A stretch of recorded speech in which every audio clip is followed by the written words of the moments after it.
North Korea once again failed in its attempt to launch a so-called satellite, as said by its state media. Sigrid Castañeda has the details.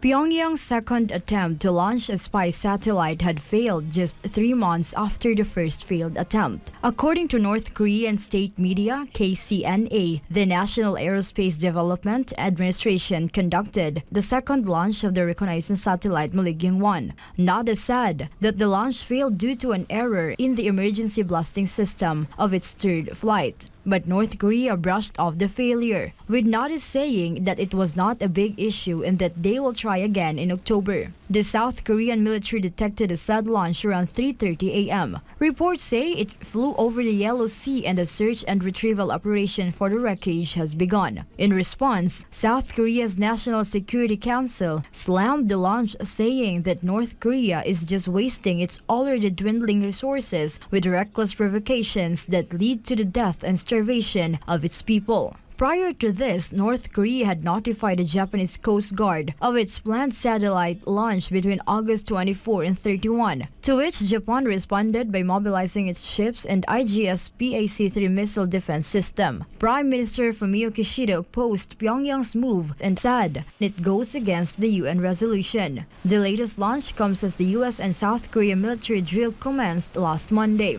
As of now, the relationship between the two Koreas is at its lowest point in years. Reporting for Newsline World, this has been Sigrid Castañeda, Azamanan News.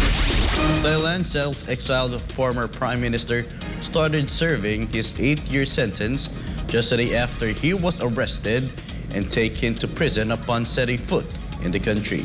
Chatmongkon Pisamay Gosol reports. Thailand's imprisoned former Prime Minister Thaksin Shinawatra has been transferred to a hospital due to health concerns within 24 hours after he arrived in the country from exile. Thaksin arrived in the country on Tuesday morning in a private jet where he emerged briefly from an airport terminal and paid respects to the portrait of the King and Queen before he was taken to the Supreme Court and then to Bangkok Remand Prison. He was moved to the public hospital in the early hours of Wednesday after doctors inside the prison hospital found he suffered from chest pain, low blood oxygen, and very high blood pressure. Thaksin returned to the country after spending 15 years in self-imposed exile abroad and was sentenced to a total of 8 years in prison. Meanwhile, his opponents cried foul over the report he was transferred to a hospital outside prison amid speculations he might receive VIP treatment. Authorities assure the 74-year-old billionaire will not be given a special treatment. A senior Justice Ministry official said that Thaksin would not be easily allowed to be moved to a more comfortable private hospital, adding that the former Prime Minister had not requested any special favors during the first 2 days of his detainment. รายงานจากราชบุรีนายชัดมงคลพิสมัยโกศล SMS News ประเทศไทย สวัสดีครับ China has called for deeper bilateral partnership as well as a high-quality belt and road cooperation with Bangladesh. Anissa de Guzman has the details. Chinese President Xi Jinping expressed his country's willingness to step up cooperation in different sectors with Bangladesh as he met Bangladeshi Prime Minister Sheikh Hasina during the sidelines of the 15th BRICS summit. She urged both countries to step up cooperation in infrastructure, information technology, new energy, and agriculture, among other areas. The Chinese president also expressed China's support in safeguarding the national sovereignty, independence, and territorial integrity of Bangladesh, as well as in opposing external interference to maintain domestic unity and stability.